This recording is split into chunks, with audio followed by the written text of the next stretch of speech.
I think we're live. Yeah. Awesome.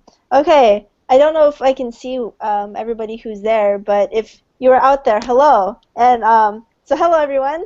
So glad that you can make it to today's hangout, or today's Q&A called Self-Love and Gender Expression. Um, Yay. and I'm hoping I'm talking to people, not like a room.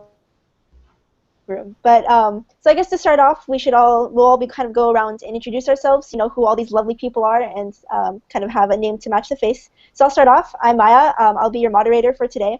I'm 17 years old. I live in Folsom near Sacramento in California, and I've been on the National Gender Youth Spectrum Council. I got those jumbled up for since 2015. So I just joined. And I think that's, oh, and I use they them pronouns. That's important. And so I guess the rest of the Gender Spectrum Youth Council members can go around and give that little spiel about yourself as well. So whoever would like to go first, just pipe up. Okay, I'll go. My name's Matt. I'm 18 years old. I live in Fort Worth, Texas. I use he, him pronouns, and I've been on the youth council now for just this past year. So, Hi, Matt. hi, Jeffrey. I guess that leaves me. Hi, everyone. I'm Ostlik, and I live in the greater Los Angeles area in California. I use they, them pronouns, and I'm 17 years old. I have been a part of the Youth Council for Gender Spectrum for a year, just like Maya and Matt. And we Awesome. all love Oslick's hair. Yes. And of Am I course, supposed to last but say who I am? oh well, I was gonna do a little intro for you, Oh, but please. Go. I'll sit but like back. of course.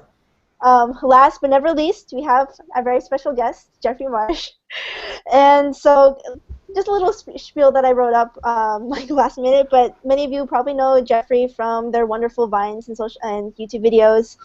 Social media is often known for being used as a tool to perpetuate like animosity, and often that violence is directly focused on LGBT people. So it's really awesome to kind of have somebody who's really counteracting that through social media and really spreading a message of love, self-acceptance, and saying like really be yourself. So thank you so much, Jeffrey, for being here. And I'll turn it over to you to give a little spiel about yourself. What? It's my favorite subject. Me. I use they, them pronouns as you used in your spiel. So A plus for that. Um, wow, you really started off in a wonderful place. The internet can be used for evil, for hate, for awfulness, for putting people down, for separating people. And I always wanted my Vine and my whole presence to be the opposite of that, to include everybody. So there, that's my spiel. Definitely, thank you. So, of course, well, basically how this will be kind of going around with our Q&A is that so the wonderful youth council members that we have here have prepared a couple of questions for you, and then after that we'll turn it over to the audience, all you wonderful people who are watching us and listening in. And so basically, if you'd like to share a question, you'll have time at the end to, if you go to like the left, I believe there is like a little blue or box that says Q&A, and I believe that's where you can submit questions, if I'm not But mistaken. don't So, oh, No, they Maya, you can speak. That's fine. oh, Don't do your Q&A yet, right? Because we have our canned questions first, and then we're going to do true. our Well, canned. I mean, I don't even know what they are, but you have your questions for me, and yeah, then we do Q&A. definitely.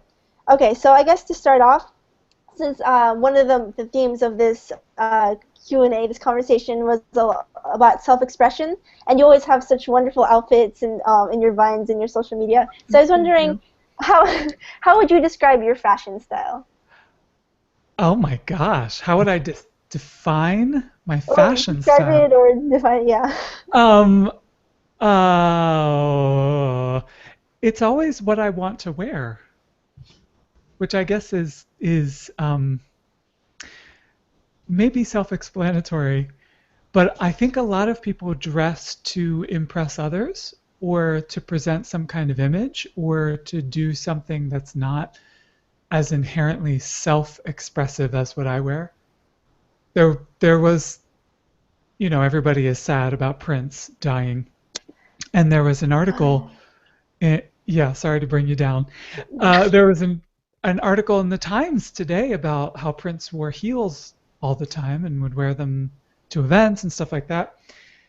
And I loved, I love that. I wear heels to special things and to not special things and to on Vine and not on Vine. And what I choose to wear is what pleases me and what I like to wear, which is what I would recommend everybody do.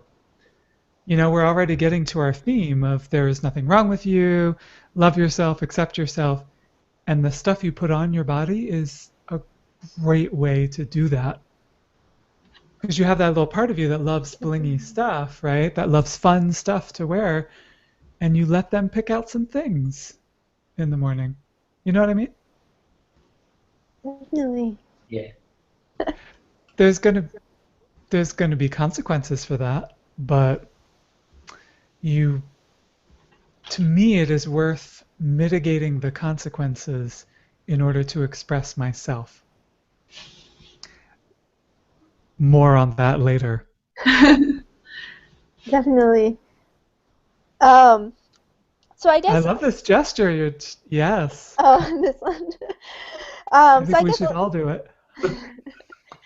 So I know, like for me personally, my clothing preferences are kind of like not really influenced by my own gender. I kind of just dress stuff on to be comfortable, kind of like what I'm wearing right now because I'm cold, so I'm wearing my jacket. And do you find for yourself do you express your own gender through your fashion? Or is it kind of more just like you just like wear what you like to wear sort of thing? Can I say both? Is that an option? Definitely. Yeah, okay, Matthew's nodding. Okay, good.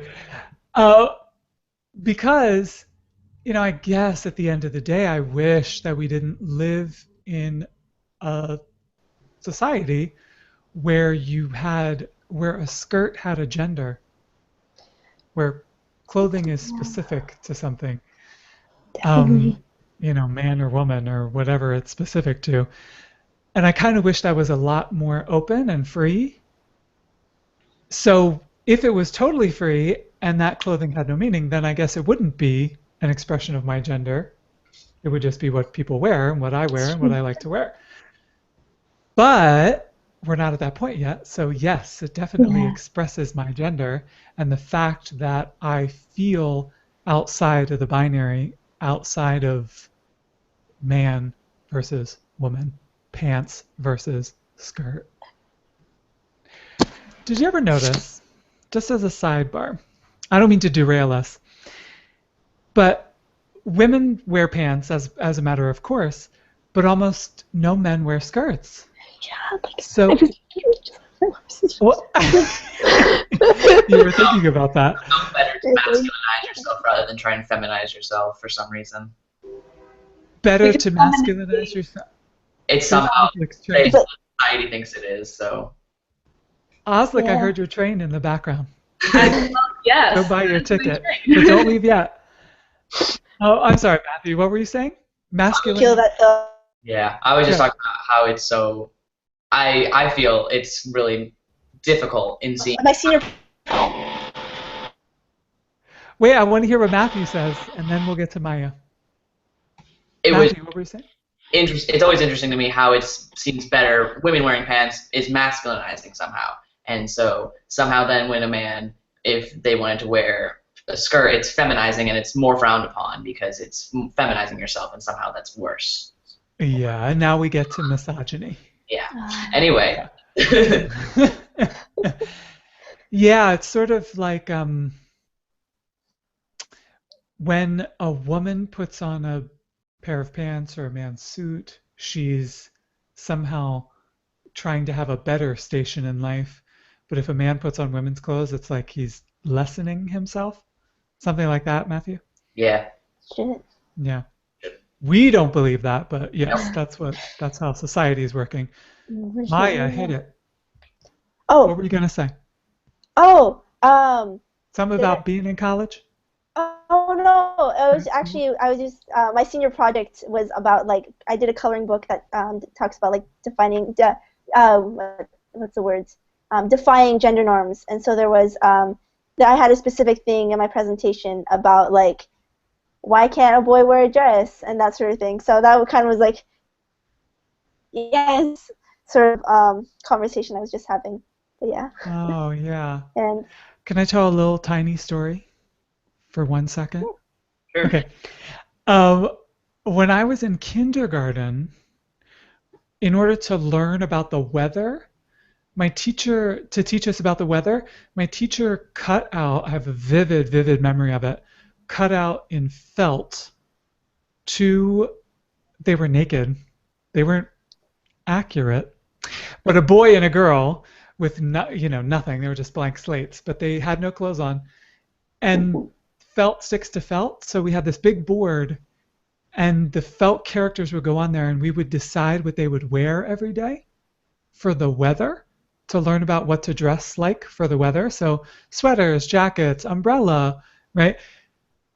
But we were also being taught what boys wear and what girls wear because it was half and half, and you couldn't put the clothes over here on this half on that character on the other half, right? And it was just a big binary. And I remember being totally confused about the whole thing. That's kindergarten for you. Okay, back on track. so I think Ozlik will be has the next question. I think. Yes. So my question to you, Jeffrey, is that how did you gain confidence to present as yourself? And do you have any advice for young gender nonconforming people who want to transition? Yeah, and can you say a little bit more about transition? What do you mean?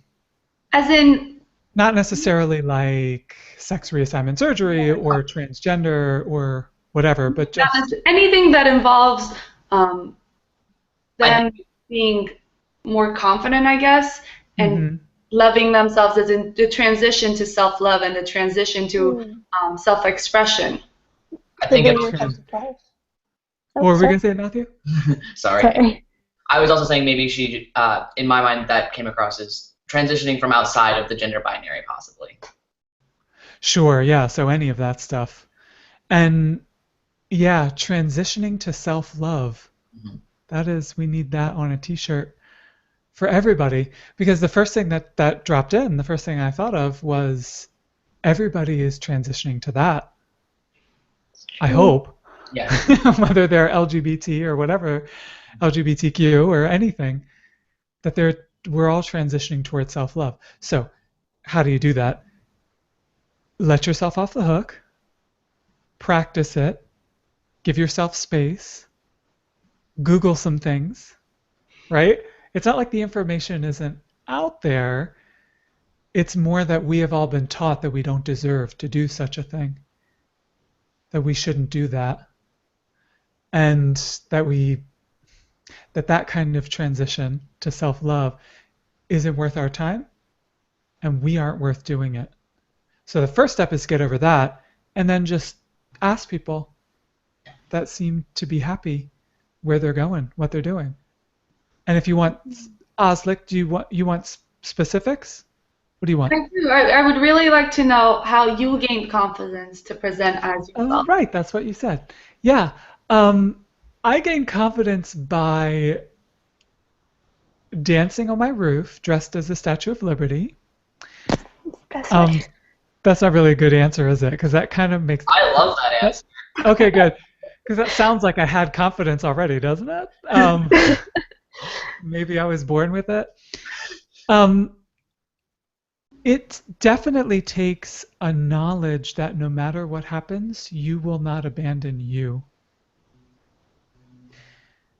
Now, how did I transition to that?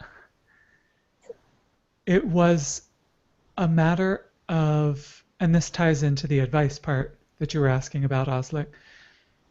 It was a matter of realizing that the adults and the bullies and everybody around me was a human being just like me, and not somebody who was better than me. So I had a tough time, gosh, being myself in school. And because as you might have noticed, I'm old. Did you see these crow's feet? I'm older than you all. And so I grew up in the dark ages when, there weren't even queer people on TV. Oh, sad, violin.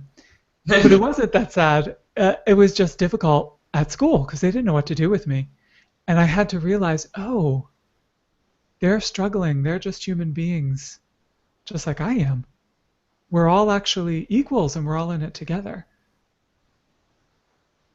Does that help, Aslik? That does. I'm pretty sure that helps a lot. And by the way, although you grew up in the dark ages, you still look fabulous. Thank you. I bring light now, hopefully. Fabulous. Thank you. Yeah. So that's part of the advice that I would give to anybody now. And actually, when I say you're off the hook, I mean you're not going to get it right. No, identity doesn't work that way.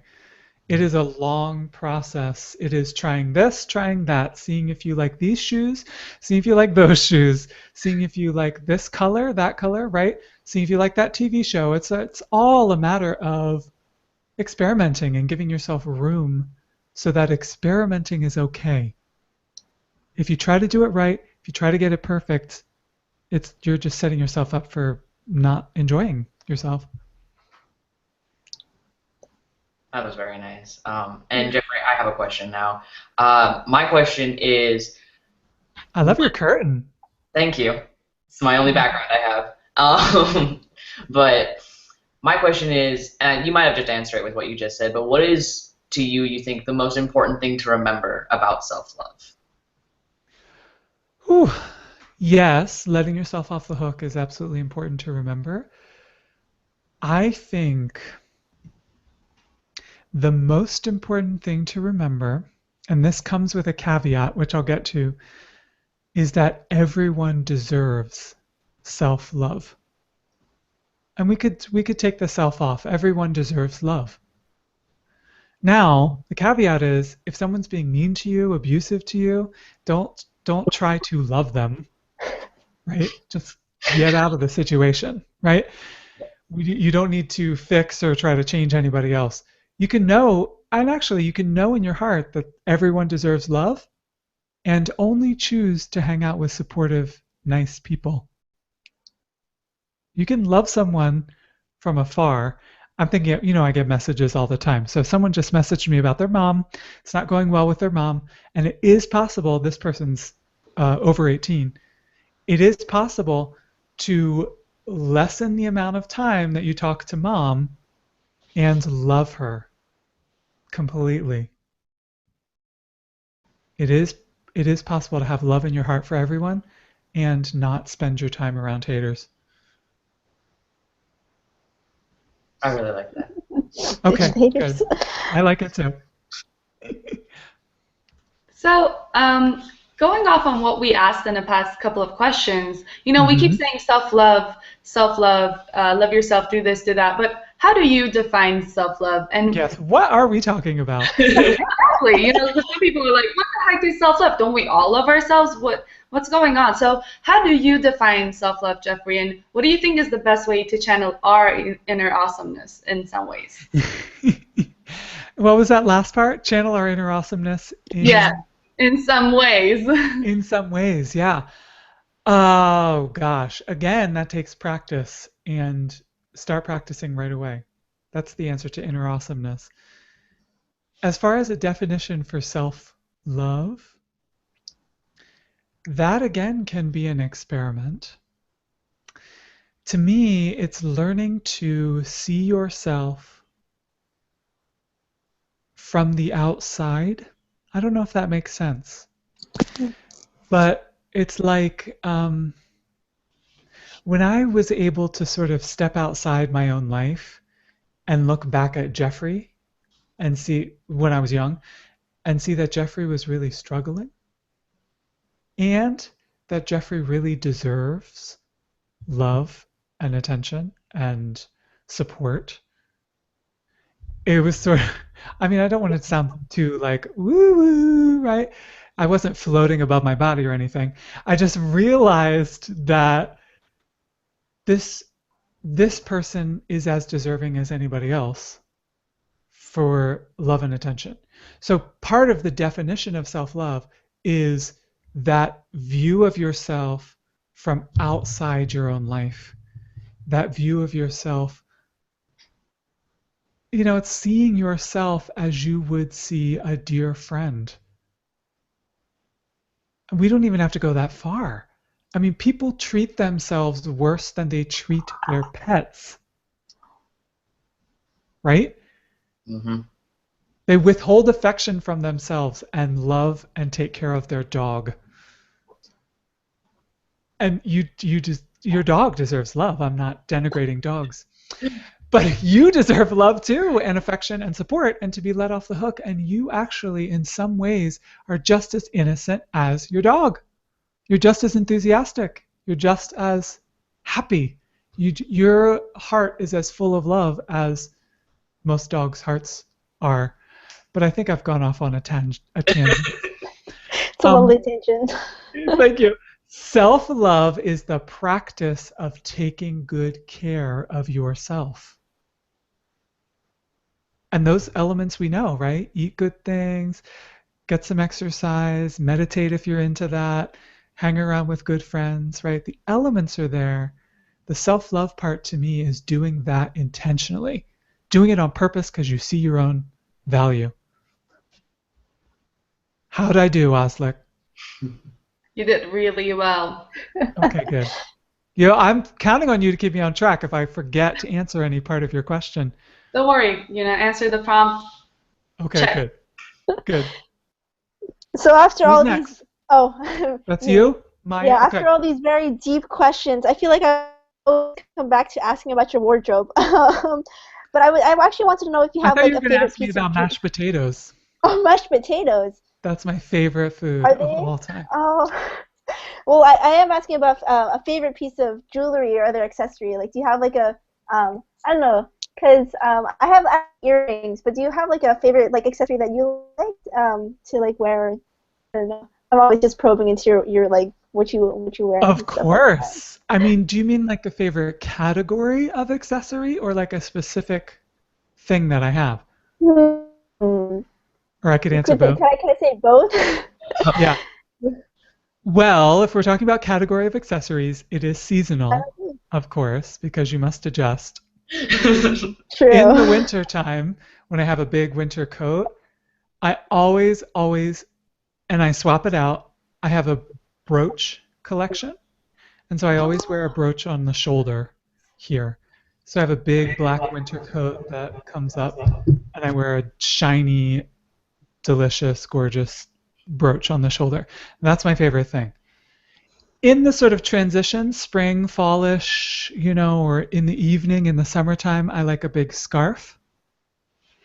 And my most famous vine is the scarf wrapped around my head. Yeah, I know that vine. I can predict the future. Vine. And with the orange lipstick and the lips that are on the scarf, that's one of my favorite scarves. So actually, of all the things that I own, that is my favorite piece. So there you go. I answered the other question too. Thank That's you. great. You're welcome. And then I think our next question is from Matthew, if I'm not mistaken. I was thinking about scarves. I wanted to know, what are some things that you do on a daily basis that kind of remind yourself that you are loved? Because I know for me, one of the things that I kind of do every day is I kind of I don't say anything, I just kind of look in a mirror, and sometimes I can just kind of tell myself, like, it's okay, you're here, you're fine, you're safe. And I just want to know maybe there's anything sort of like that, whether it was a meditation or putting on your makeup or wearing a certain outfit or doing daily affirmations. What's something you do every day that kind of just makes yourself remember that you are loved? I'm going off on a tangent first and then I'm coming back. I was in therapy a while ago, and years ago, and the therapist gave me an assignment Mhm. to look in the mirror and say, I love you 10 times. And I remember that being the hardest thing I could ever imagine doing. Every kind of resistance, like, I don't want to do this is stupid. It made me feel things that I wasn't comfortable with. So it's a process. And once you get your things that you like to do, trust me, you'll get addicted to them and you'll love them. My things are meditation every day. I have an hour-long walk every day. And in that hour-long walk, I listen to things that make me feel good. So podcasts or whatever that are really, I don't listen to bitter things during that hour at least. I don't really listen to them ever. But daily meditation, and I'll let you in on a huge secret that I've never told anybody before, but making vines, making, in the business we call it content. Mhm. So like doing my photos for Instagram, writing out my tweets, doing a video for YouTube, right? Making a vine. Those things I decided to make into affirmations for myself, to make into a spiritual act of love. So, because I happen to be in a position where I need to create a lot of that stuff. So it just seemed to go hand in hand. And so that's actually, here's the real deep secret. That's what makes me so grateful for you guys and for the people I connect with online. Because if I didn't have people to do those creative things for, I wouldn't be able to feel as much love as I do. Wow, thank you very much, Jeffrey. I like that. Of course. Now I have a question for you though. Okay. So you say nice things in the mirror, but what are your other tips and hints? Um, for me, this might be kind of weird. I like I it. I I love putting on my binder. I know a lot of trans guys really hate it because it's constricting and it hurts to breathe and it's annoying a lot of the time, but I love putting it on and then looking at myself because for me, my chest was such a dysphoric area and it still is and it probably will be for like a little while until I keep working on that. But putting it on, the very first time I ever put on a binder was probably one of the happiest moments I've ever had in my transition. And to look in the mirror and see like, and every time I get a new binder or even just looking at it and knowing that the old ones are kind of still there, it just is something that shows me progress. It's something that shows me that I'm still moving forward. And anytime I feel stuck or anytime I just feel down, it just reminds me that even when I take it off and like it's revealing something I'm not proud of necessarily, it reminds me that there's something to look forward to. And it reminds me that Oh, wow. I'm always moving forward. Wow. So putting on that binder is an act of love for Yeah, you. most definitely. Yeah, and then we're back to Maya, right? So what you wear is your self-expression and your love for 1,000. yourself. Yeah. Okay, who's next? Okay. Oh wait. Just before we get to that. Oh, and it's getting a little echoey. I But think it went away. Good. okay, that's great. So before we get to that, I just wanted, since we have I think 2 more questions, if I'm correct, and then we'll be transitioning into the public Q&A. I wanted to again like reiterate how you send in those questions for all you people who are like, oh, I want to ask something. So if you'd like to ask questions, you can click on the cluster of squares. Oh, it's getting echoey again. Is it still echoey? Okay, well, you can click on the cluster of squares in the top right part of your screen. And click on that, you'll be able to move back and forth between the Q&A function and the showcase. And the showcase is where there will be a lot of different, there will be a lot of different resources. There will be some links to the Gender Spectrum Lounge and groups you can join there as well, and things like that. So if that's just like a little techie bit before we head on into I think Ozig's next question. So if you have any questions rattling around in your heads, be sure to Is submit it them on in the the Q&A. is it on the left side or the right side? The Q&A I button. think for our viewers, it's for the right side, and then for us, it's on the Interesting. left side. Okay. Look around for that Q&A and then type something in there and I'll answer whatever you want. Okay. Then I think I'll turn it over to Ozig. Yeah. Yes, that's me. So we kept talking about ourselves and what we can do, but it's undeniable that when you step outside, it still can sometimes hurt you what people say, small things that people do. So what do you think a good ally acts, looks, and sounds like? Oh gosh, I don't care what they act like. I mean, well, I don't care what they look like for sure. But a good ally is someone who is willing to grow with you. And the person I think of is my mom. Her first reaction to me coming out and telling her that I was queer was absolutely not. You're too young. You don't know anything about that, right? But she was willing through the years as I was growing to accept myself to grow along with me. So to me, an advocate, a true advocate, doesn't have to be perfect right away and never forget your pronouns and always say the perfect thing, right? A, a true advocate for me is willing to see you as a human being and grow with you. So look for those people. And they might be grandma, or they might be, someone in a lower grade than you, or, somebody at church or somebody at whatever group you go to. Keep your eyes peeled. And I think, kindness and respect is certainly part of it. Is that what you meant? What you were asking about? Definitely. I was trying to get the viewers a sense of, hey, I have a friend who's like this. How can I help them? How can I be helpful? How can I be kind to them? And it really, I Yeah. think it's in the simple things. It's in respecting, it's in listening. Yeah. Yes, the simple things, respecting and listening. And it, I was considering the other day how much joy and psychological health you can give someone by using their pronouns.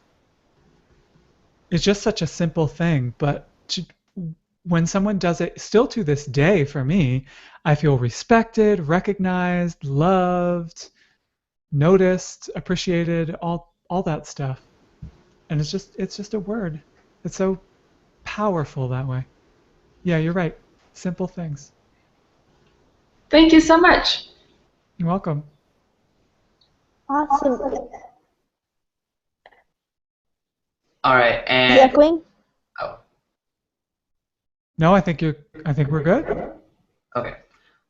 So final question, and I just wanted to ask. I know for a lot of younger people, it can, and even adults, because everybody's always growing up. Nobody ever really does. What is something? I know you've said quite a bit about letting yourself off the hook and trying to just move toward the self-love. And for the people though who are having a really hard time with that, especially the people who are gender non-conforming, what is something you want to say to them when they are going through this rough time? Hmm. First is there is nothing wrong with you. No matter who tells you there is, no matter who says mean things to you, whether that person is in a position of authority or they're your sibling or anything, there is fundamentally deep down nothing wrong with who you are. For so many of us, not everybody, but so many of us, gender and gender expression is a process. It is something we discover about ourselves. It is something and that's not to say it's not innate, of course it is, but it is something that um, we learn to express as we go along. And just give yourself plenty of space. My goodness. just give yourself the space to, I don't think this, and this is a philosophical thing which we can talk about if you want, but mistakes are fake, right? I don't think mistakes are an actual thing that actually happens in the real world. But give yourself space to act in lots of different ways and to have lots of things happen to you. That's all. Because you deserve that. All right, that was really sweet. And we do have already one question from the audience. The question's from Kim, and Kim says they have a 5-year-old child who is amazing, and it seems that there's such a push to decide if you are female or male, and they feel like checking one box or another might not be the answer. How do you feel? How do I feel about 5-year-olds? I love 5-year-olds. No, this reminds me of a couple I know who actually has decided not to gender their kid. Mm-hmm. Yet they're using they them pronouns and they're not telling anybody the gender of the kid until the kid is at a certain point that the kid wants to decide what pronouns and what if they want to be seen as a certain gender, what they'll announce to the world. Mm-hmm. I think it's a great act of care. And I'm also reminded of a teacher I met, because I do public speaking too, and I spoke to a bunch of teachers, and I met a teacher who was cisgendered who wanted to use they them pronouns in their classroom as a way to support non-binary students, even though they were cisgendered. So they wanted to move themselves toward they them as a show of support. All of that is to say, yes, go for it. I think checking one box or another is horrible, and it's one of the reasons I hate the DMV so much. I don't know if you call it that where you are in Texas. The Department of Motor Vehicles. That place is binaristic. Anyway, any support you can give to your 5-year-old, your 13-year-old, your 63-year-old in your life, do it. Yeah. Do it. And I kind of want to say something just because I have sort of a connection to this. My parents, they did sort of check a box whenever I was a kid, but I think that's because they didn't know there was an option not to check a box or if there was another box. So I think, personally, for me, I did have a box checked, but the moment I told my parents, I don't know if I like that box that you put me in, they didn't stop me. They didn't say it wasn't okay. They were supportive. And so if you are afraid of checking a box, if you feel pressured, people, I think, can make choices that have to get changed later, not necessarily say mistakes, because I agree with you in that mistakes don't happen. And if a box gets checked and later on in life the 5-year-old says, you know what, I don't like that box, the best thing to do is just say, okay, that's fine. It wasn't, I made that choice, not you, so now it's your choice and you can make that. Because I remember my parents, though they had checked the box, they never told me you had to wear a dress. They never, when I have a vivid memory of when I was 4 years old, I had a dinosaur-themed birthday party, and it was like, and I had all guy friends, I had like maybe 2 girls there. What's your favorite dinosaur? It was a Triceratops. It's changed. The theme was all Triceratops? No, it wasn't. It was all dinosaurs. Kind of dinosaurs because they couldn't get me just a Triceratops, so they got me all. I love it. Love it. But just support the kid, and I mean, even if a box gets checked and they like that box, but then they also want to express themselves on another end or outside of the box, but they still like the box, then just let it happen and just be supportive in every way that you can. And so those are my thoughts. I agree. Yes. And then I do think we have another question. Maya, you want to take this one? Yes, and thank you everybody for all your wonderful questions. Like, keep them in.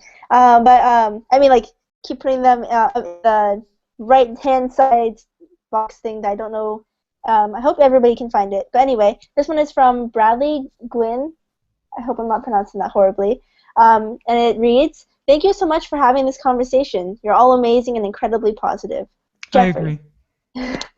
Jeffrey, you spoke about how much the folks you speak to online bring you joy. Can you, and anyone else on this, share why an online community is so important?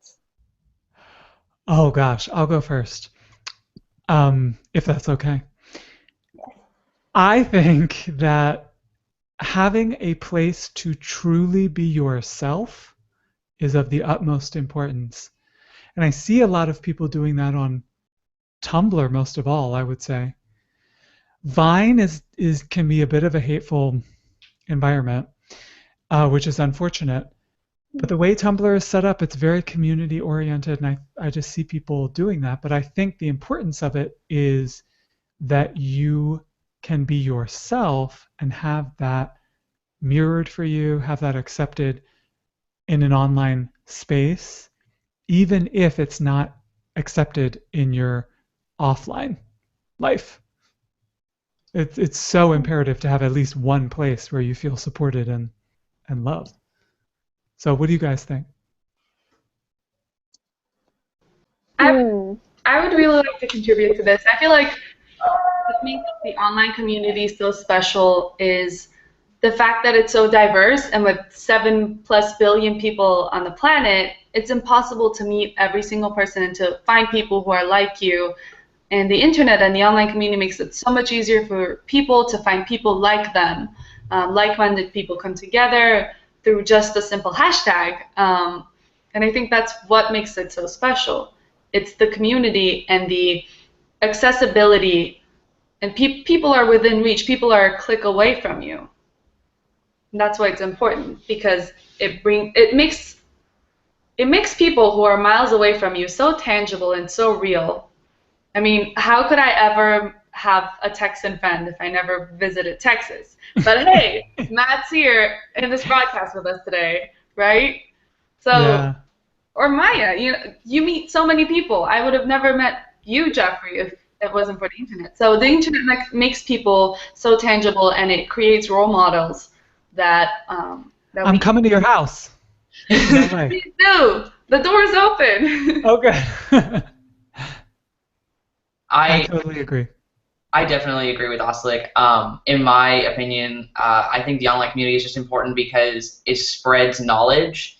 Even if sometimes it's not the best knowledge to be spread, it's still knowledge, and I don't ever think that that's a horrible thing. I think all knowledge is important, and for me, I really loved the online community that I found because that's sort of how I discovered I was transgender in a way. It's how I discovered what it was, really, and how I made that connection to myself. I was talking to a friend, and I was just talking about my feelings and about how I didn't feel like I was really somewhere right in life. I didn't feel right, and when I was talking with them, they just told me, I saw this YouTube video, and I think you should check it out. And the moment I did, I found this huge community on YouTube of transgender men who were telling their stories, telling about what it was like growing up for them, telling about what they felt. And I think that seeing that, even though I never spoke to them personally and it wasn't directed at me, and there was that community there, though. There were people out there who were like me and who felt like me. And so I didn't have to say I belong to that community, but I could still say I identify close to those same people. I could still say, this was something that was me. And I think it's really the reason that I was able to come out was because I was able to find people who were able to help me put a label, not necessarily to label myself, but put an idea to what it was I was feeling. To respect you. Yes, yeah. Exactly. It's great.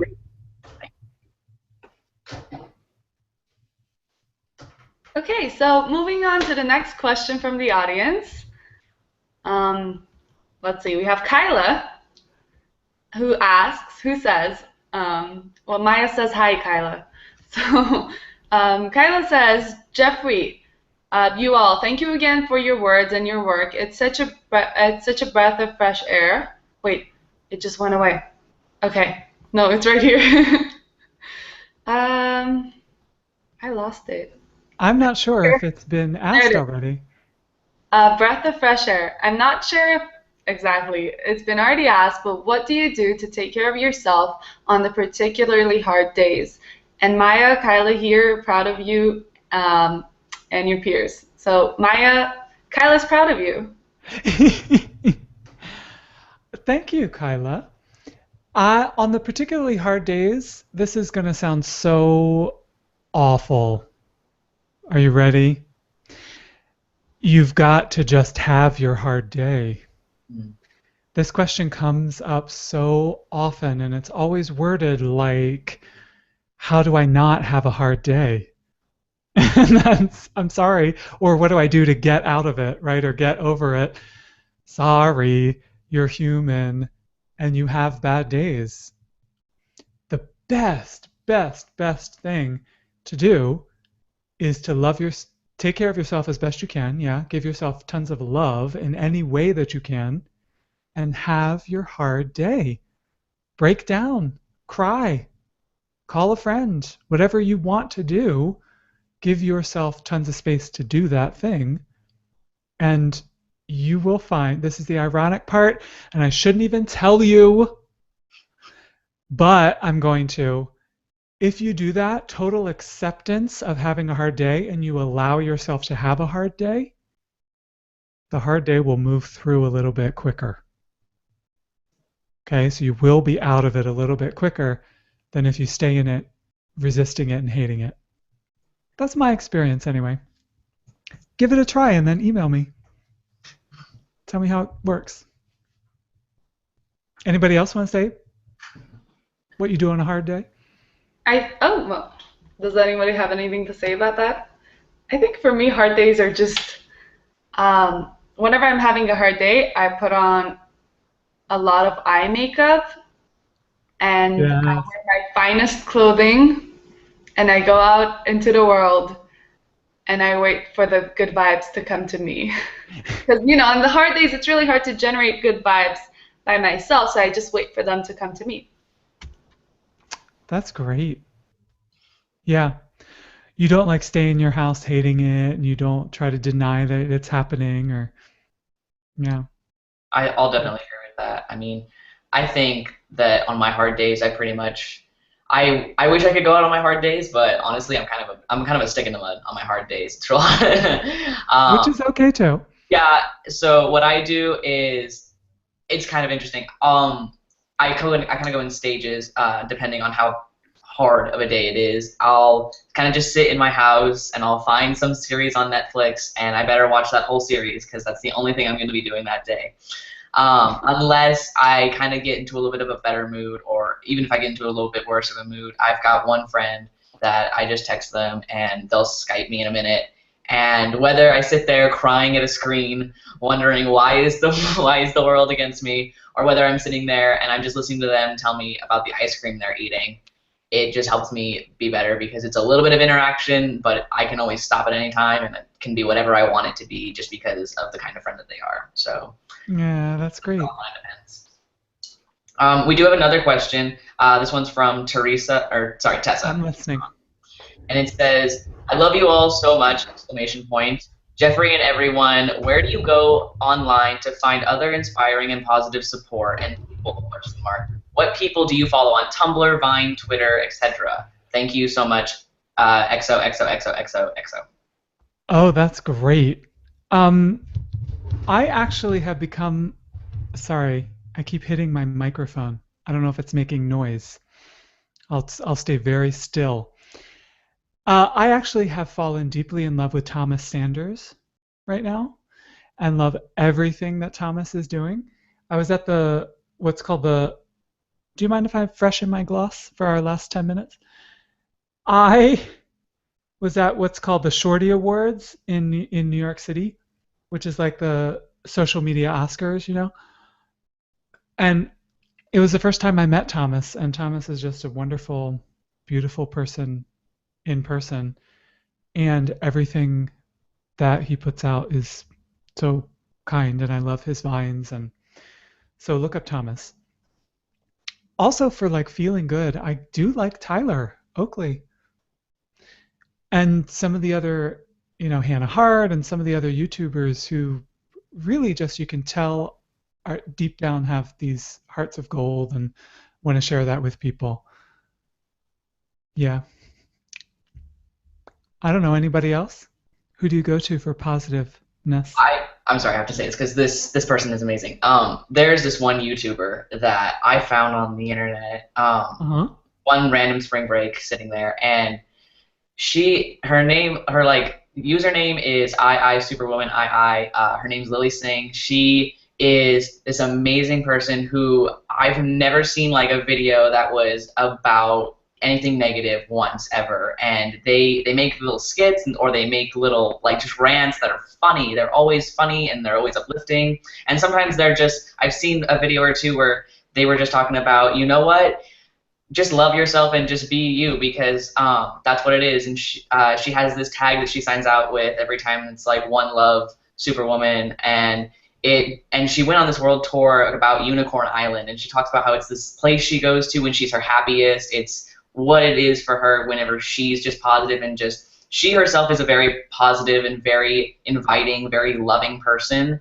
And then whenever she puts stuff out on the internet, it's just like you, Jeffrey. It just makes you kind of have a little smile on your face, and it just kind of reminds you, you know what, it's totally amazing. And I love her so much because, as far as I know, she's only an ally of the community, and I've never met an ally that is so amazing to just listen to, because they just accept everyone and everything that happens, and it's such a positive environment. I love them so much, and yeah, I just had to talk about them because Lilly Singh.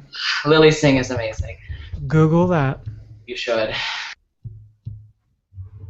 Anybody else have something they want to talk about from the internet?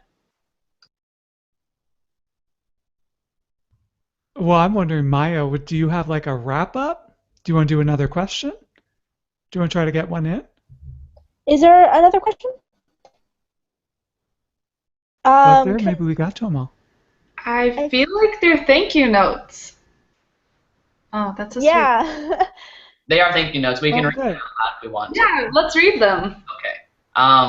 So there's one from Kim that says, "Thank you. I feel like what you said earlier is spot on. Transition. This is for the whole world, not just for my child. Acceptance, love, and understanding, not a preconceived notion of what you think my child should be." Yeah, I agree. I'll read this one since this is my twin, actually. So, hi, Kyla. Like your twin in real life? Yes. That's, oh my gosh. The question from earlier was from Maya's twin. Yeah. Hi, Kyla's in Germany right now. So it's like 1 a.m. right there for them. But all right, party. Kyla says, "Thank you for all your responses. I asked because I've been having a lot of hard days recently, but you're right. There's no way to escape them. You just gotta let them out. I'll keep you updated, Jeffrey." And then smiley face with a little nose. Dankeschön.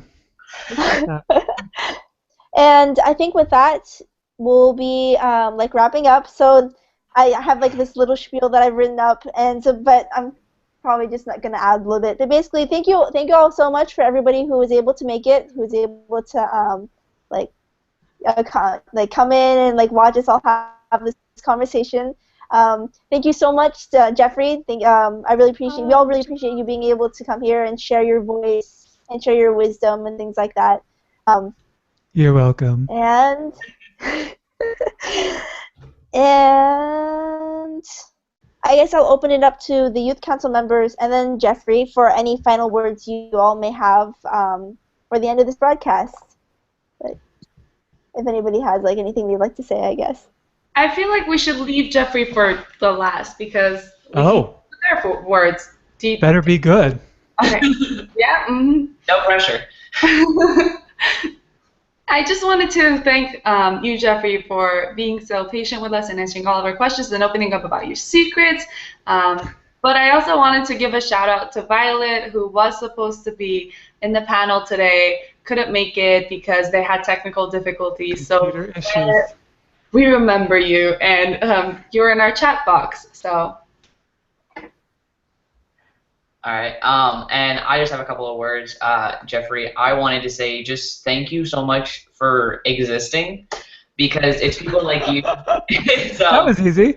It's people like you who went out and they decided that they wanted to be positive and amazing role models in the community that allow younger people like me to be who we are with more confidence. I think it's things like this where we talk about acceptance and self-love and expressing ourselves that really make an impact in what I feel like can be kind of darker times, but at the same time, it's just amazing to me that you can be so positive in a world that still kind of sucks. But and I mean, I don't know. I'm a little pessimistic, but I live in Texas, so it's different. But again, I wanted to thank you, and I wanted to thank anybody else out there who's courageous enough to just be themselves, because it can be so hard to be who you are. And anytime you express anything, and you do it wholeheartedly and you do it as you, I think it just shows a tremendous amount of kindness and caringness for yourself, and I think it just shows that you can tell the world that this is who I am, and they have to deal with it. Yes, they do. And one little last thing, all I have to say is ditto, ditto, ditto to everybody else who came before me. And just little short, thank you so much for bringing the world always needs more love, and you're a great supplier, I guess. But thank you. That is all I can really say. But yeah. Well, you're so welcome. I have something to say. I spoke briefly about it before, but I don't think people really understand what kind of a two-way street it is. Everyone always thanks me, thank you for your messages, and you help me. I get messages still all the time from people saying, I was feeling suicidal, I've decided to stick around because of the work you do. You inspire me to be myself. Thank you so much. But I don't think people really get it or understand how much you all inspire me. Someone was asking me in a podcast, who's your hero, right? Or your heroine, or who's your inspiration? And I said, oh, easy, definitely the people I interact with online. As Matthew was saying, it's anybody who's willing to give it a shot to be themselves, to show that bravery. It's very touching to me. So, Maya, you inspire me. Matthew, you inspire me. Matt. Oslik, you inspire me too. And even Violet, whose computer wouldn't cooperate, inspires me. And everybody who's watching. Thank you, thank you, thank you.